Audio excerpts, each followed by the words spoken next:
On Monday, we observed Memorial Day, a day that means a great deal to San Diego, home of so many active duty and former military and their families. We honor the sacrifice of those who died for our country in many ways, by living our values, by making this a stronger and fairer nation, and by carrying out a smart and principled foreign policy. That's what I want to speak about today, the challenges we face in protecting our country and the choice at stake in this election.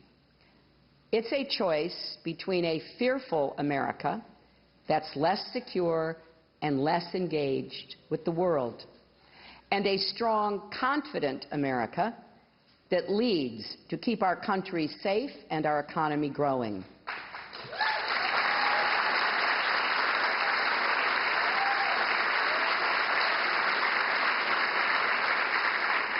As Secretary of State, Senator, and First Lady, I had the honor of representing America abroad and helping shape our foreign policy at home. As a candidate for president, there's nothing I take more seriously than our national security. I've offered clear strategies for how to defeat ISIS, strengthen our alliances, and make sure Iran never gets a nuclear weapon. And I'm going to keep America's security at the heart of my campaign.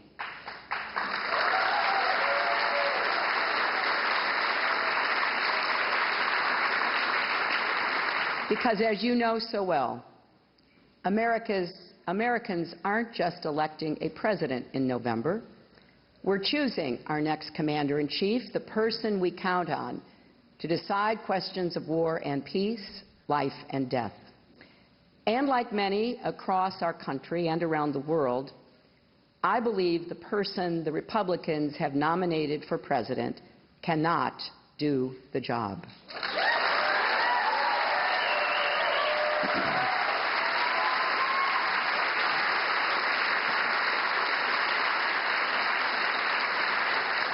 Donald Trump's ideas aren't just different.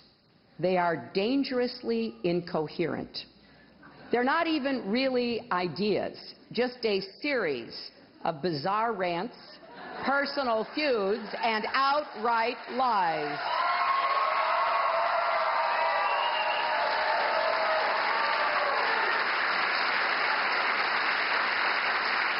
He is not just unprepared. He is temperamentally unfit to hold an office that requires knowledge, stability, and immense responsibility.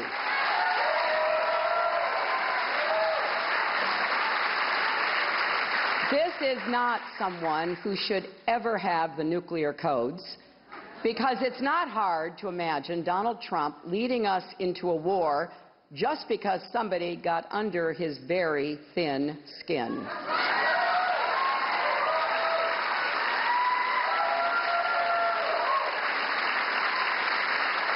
We cannot put the security of our children and grandchildren in Donald Trump's hands. We cannot let him roll the dice with America.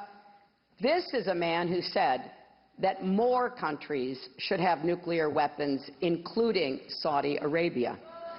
This is someone who has threatened to abandon our allies in NATO, the countries that work with us to root out terrorists abroad before they strike us at home.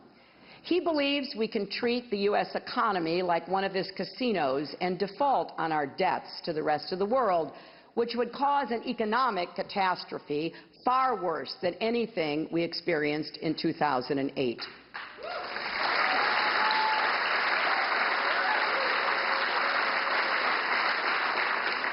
He has said that he would order our military to carry out torture and the murder of civilians who are related to suspected terrorists, even though those are war crimes.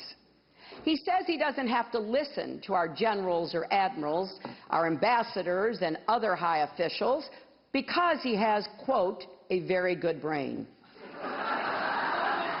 He also said, I know more about ISIS than the generals do, believe me. You know what? I don't believe him.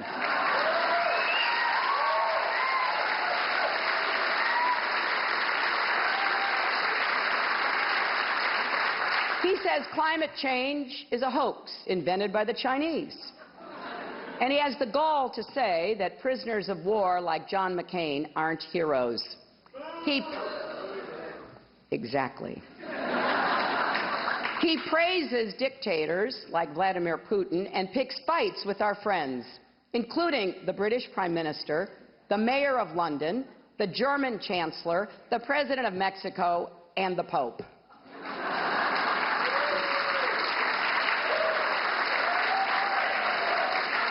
He says he has foreign policy experience because he ran the Miss Universe pageant in Russia. And to top it off, he believes America is weak, an embarrassment. He called our military a disaster.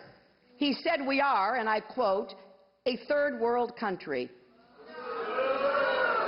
And he's been saying things like that for decades.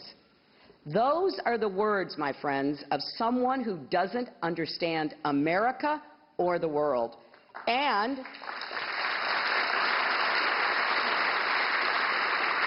they're the words of someone who would lead us in the wrong direction. Because if you really believe America is weak, with our military, our values, our capabilities that no other country comes close to matching, then you don't know America. And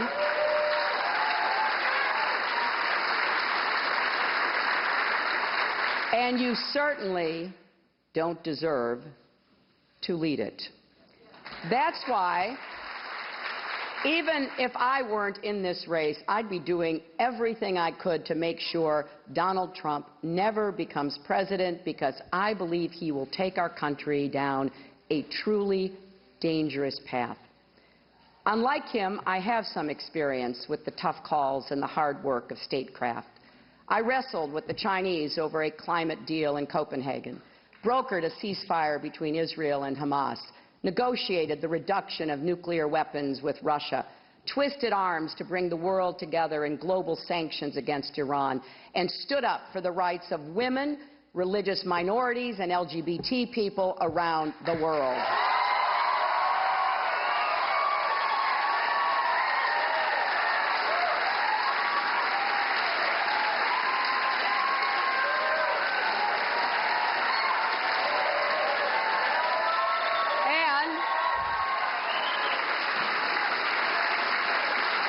And I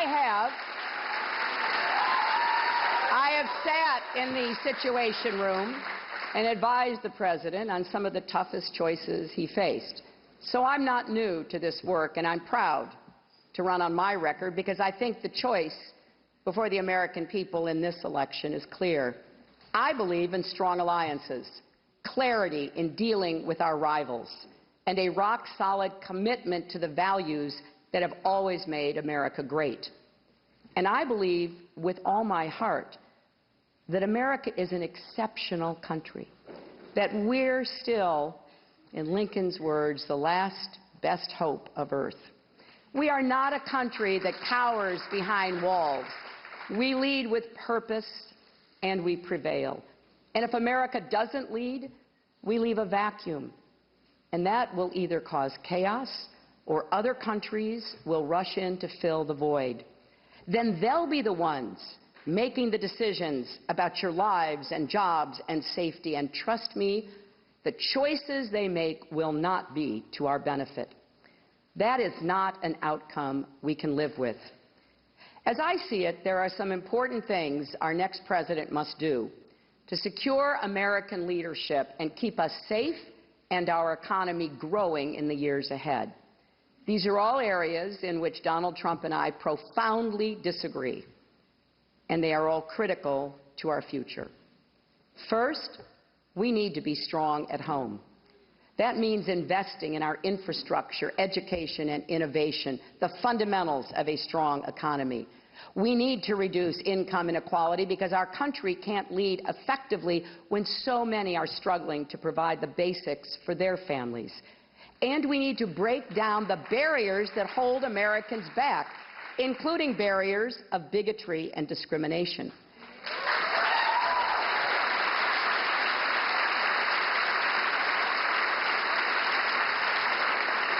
Compare that with what Trump wants to do. His economic plans would add more than $30 trillion, that's trillion with a T, $30 trillion to our national debt over the next 20 years. He has no ideas on education, no ideas on innovation. He has a lot of ideas about who to blame, but no clue about what to do. None of what Donald Trump is offering will make America stronger at home, and that would make us weaker in the world. Second, we need to stick with our allies. America's network of allies is part of what makes us exceptional, and our allies deliver for us every day.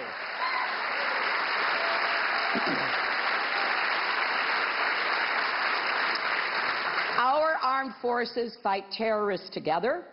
Our diplomats work side by side. Allies provide staging areas for our military so we can respond quickly to events on the other side of the world. And they share intelligence that helps us identify and defuse potential threats. Take the threat posed by North Korea, perhaps the most repressive regime on the planet, run by a sadistic dictator who wants to develop long-range missiles that could carry a nuclear weapon to the United States. When I was Secretary of State, we worked closely with our allies, Japan and South Korea, to respond to this threat, including by creating a missile defense system that stands ready to shoot down a North Korean warhead should its leaders ever be reckless enough to launch one at us. The technology is ours. Key parts of it are located on Japanese ships. All three countries contributed to it, and this month, all three of our militaries will run a joint drill to test it.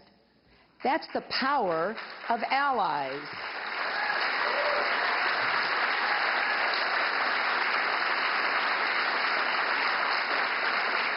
And it's also the legacy of American troops who fought and died to secure those bonds because they knew we were safer with friends and partners.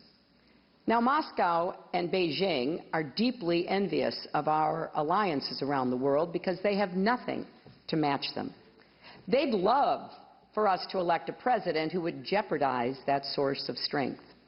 If Donald gets his way, they'll be celebrating in the Kremlin. We cannot let that happen. That's why it is no small passing thing when he talks about leaving NATO or says he'll stay neutral on Israel's security. It's no small thing when he calls Mexican immigrants rapists and murderers. We're lucky to have two friendly neighbors on our land borders. Why would he want to make one of them an enemy?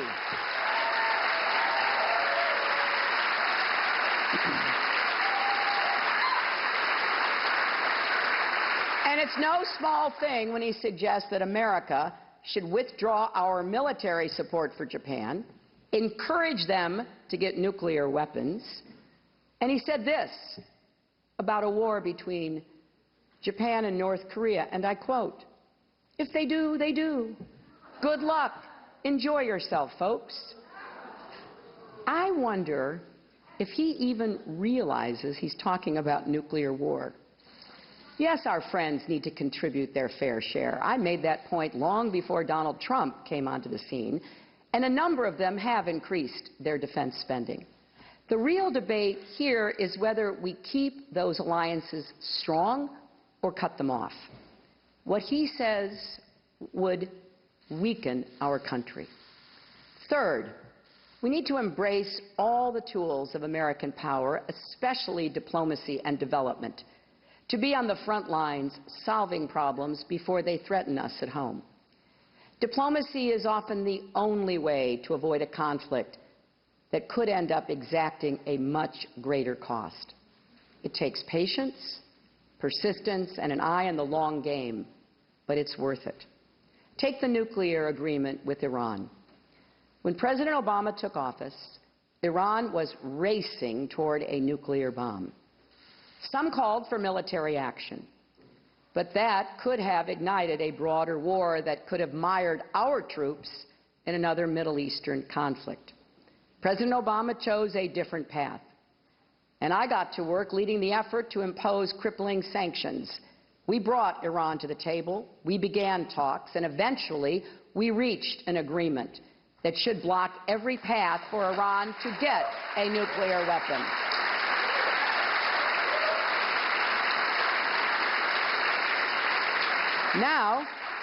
Now we must enforce that deal vigorously. And as I've said many times before, our approach must be distrust and verify. The world must understand that the United States will act decisively if necessary, including with military action to stop Iran from getting a nuclear weapon. In particular, Israel's security is non-negotiable. They're our closest ally in the region, and we have a moral obligation to defend them.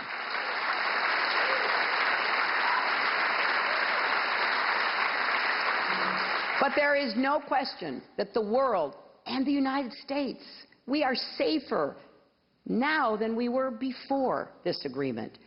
And we accomplished it without firing a single shot, dropping a single bomb, or putting a single American soldier in harm's way. Now,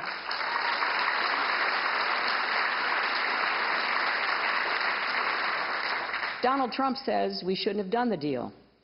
We should have walked away. But that would have meant no more global sanctions and Iran resuming their nuclear program and the world blaming us. So then what? War? Telling the world, good luck, you deal with Iran? Of course, Trump doesn't have answers to those questions. Donald Trump doesn't know the first thing about Iran or its nuclear program. Ask him. It'll become very clear very quickly.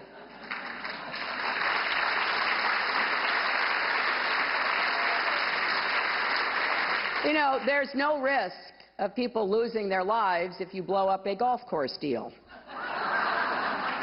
But it doesn't work like that in world affairs. Just like being interviewed on the same episode of 60 Minutes as Putin was, is not the same thing as actually dealing with Putin. So the stakes in global statecraft are infinitely higher and more complex than in the world of luxury hotels. We all know the tools Donald Trump brings to the table: bragging, mocking, composing nasty tweets. I'm willing to bet he's writing a few right now.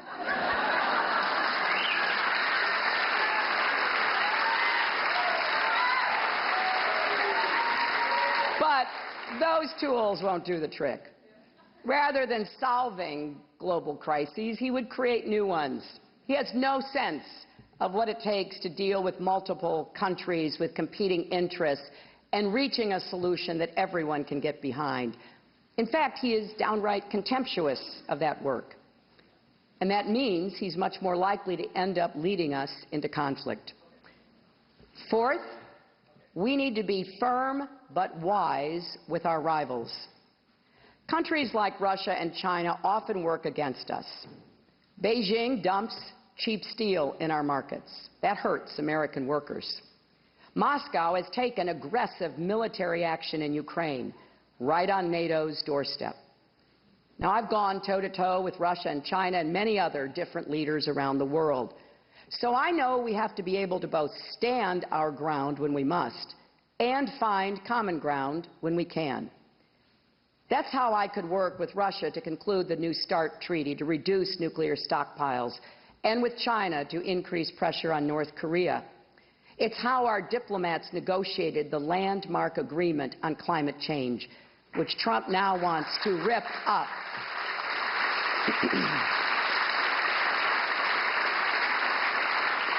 The key was never forgetting who we were dealing with. Not friends or allies, but countries that share some common interests with us amid many disagreements. Donald doesn't see the complexity. He wants to start a trade war with China.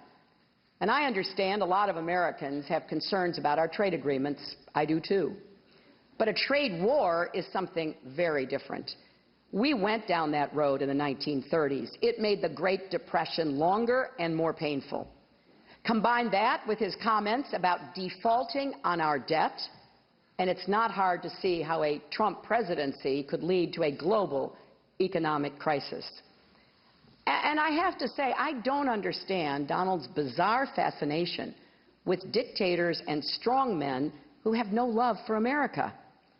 He praised China for the Tiananmen Square massacre. He said it showed strength.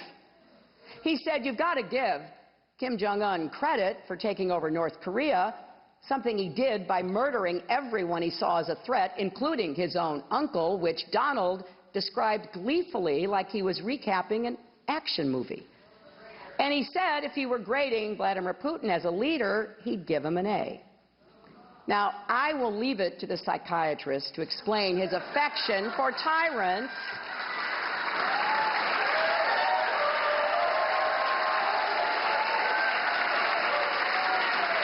I just wonder how anyone could be so wrong about who America's real friends are. Because it matters. If you don't know exactly who you're dealing with, men like Putin will eat your lunch. Now, fifth, we need a real plan for confronting terrorists.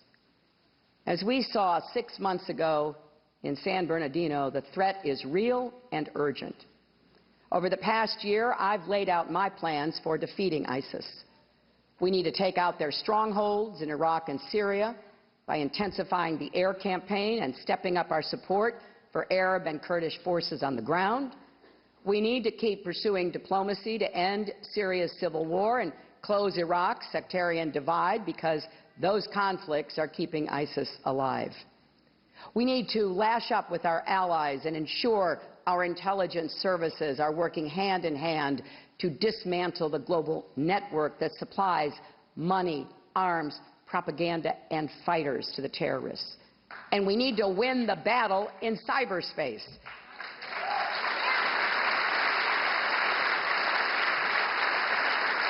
And of course, we need to strengthen our defenses here at home. Now that, in a nutshell, is my plan for defeating ISIS. What's Trump's? Well, he won't say.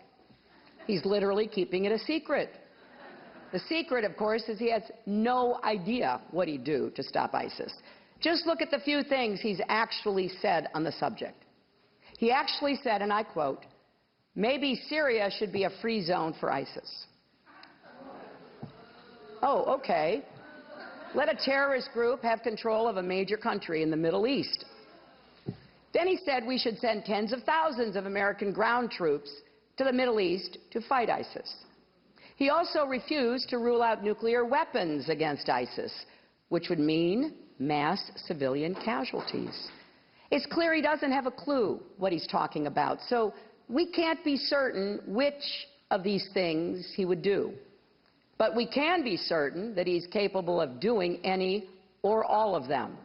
Letting ISIS run wild, launching a nuclear attack, starting a ground war. These are all distinct possibilities with Donald Trump in charge. And through all his loose talk, there's one constant theme: demonizing Muslims and playing right into the hands of ISIS. His proposal to ban 1.5 billion Muslims from even coming to our country doesn't just violate the religious freedom our country was founded on. It's a huge propaganda victory for ISIS.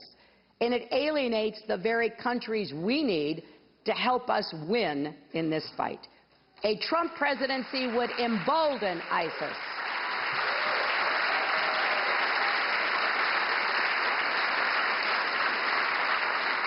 We cannot take that risk. This isn't reality television. This is actual reality.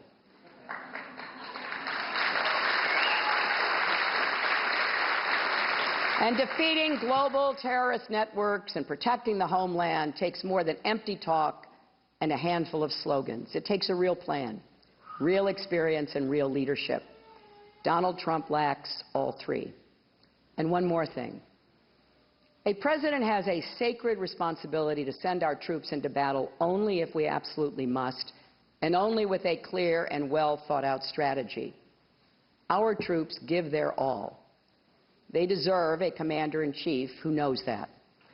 I've worked side by side with generals and admirals and visited our troops in theaters of war. I've fought for better health care for National Guard, better services for our veterans, more support for our Gold Star families.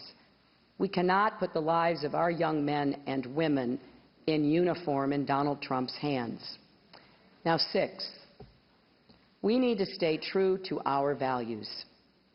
Trump says over and over again, the world is laughing at us. He's been saying this for decades. He didn't just start this year. He bought full-page ads in newspapers across America back in 1987 when Ronald Reagan was president, saying that America lacked a backbone and the world was, you guessed it, laughing at us. He was wrong then, and he's wrong now. And you've got to wonder why somebody who fundamentally has so little confidence in America and has felt that way for at least 30 years wants to be our president. The truth is, there's not a country in the world that can rival us. It's not just that we have the greatest military or that our economy is larger, more durable, more entrepreneurial than any in the world. It's also that Americans work harder, dream bigger, and we never, ever stop trying to make our country and the world a better place.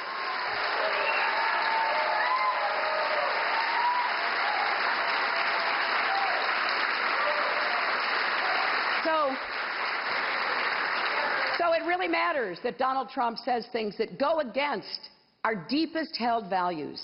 It matters when he says he'll order our military to murder the families of suspected terrorists.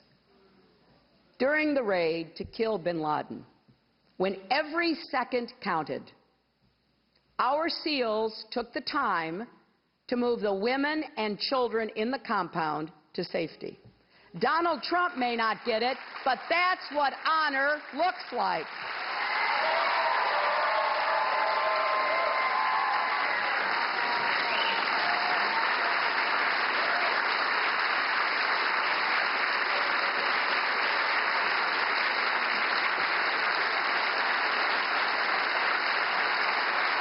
And you know what? It also matters when he makes fun of people with disabilities, calls women pigs, proposes banning an entire religion from our country, or plays coy with white supremacists. America stands up to countries that treat women like animals or people of different races, religions, or ethnicities as less human.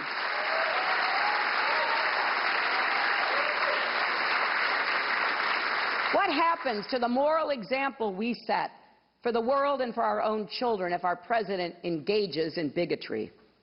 And by the way, Mr. Trump, every time you insult American Muslims or Mexican immigrants, remember that plenty of Muslims and immigrants serve and fight in our armed forces.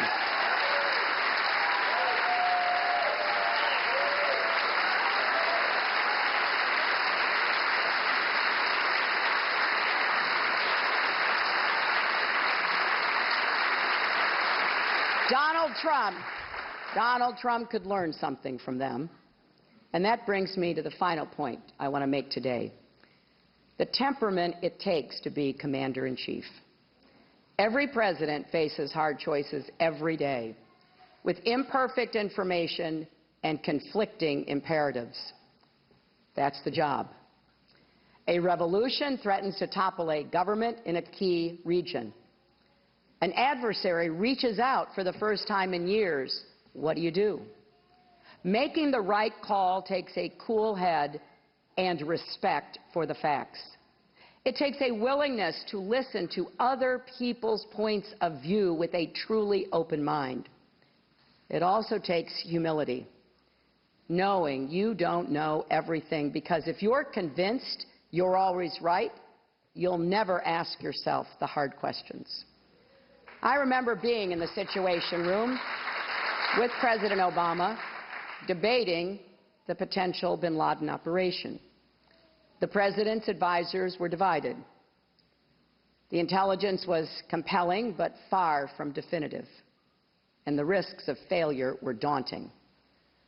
The stakes were significant for our battle against al-Qaeda and our relationship with Pakistan. Most of all, the lives of those brave SEALs and helicopter pilots hung in the balance. It was a decision only a president could make. And when he did, it was as crisp and courageous a display of leadership as I've ever seen.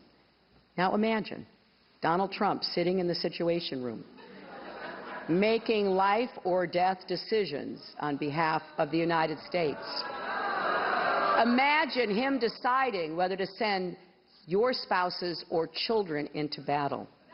Imagine if he had not just his Twitter account at his disposal when he's angry, but America's entire arsenal. Do we want him making those calls? Someone thin-skinned and quick to anger who lashes out at the smallest criticism. Do we want his finger anywhere near the button? Well, I have a lot of faith that the American people will make the right decision. This is a country with a deep reservoir of common sense and national pride, and we're all counting on that.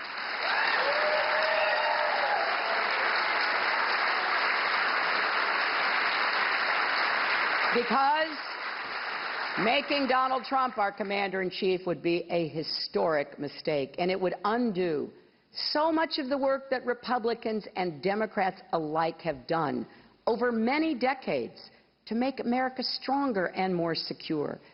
It would set back our standing in the world more than anything in recent memory, and it would fuel an ugly narrative about who we are, that we're fearful, not confident, that we want to let others determine our future for us instead of shaping our own destiny.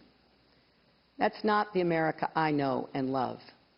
So yes, we have a lot of work to do to keep our country secure, and we need to do better by American families and American workers, and we will.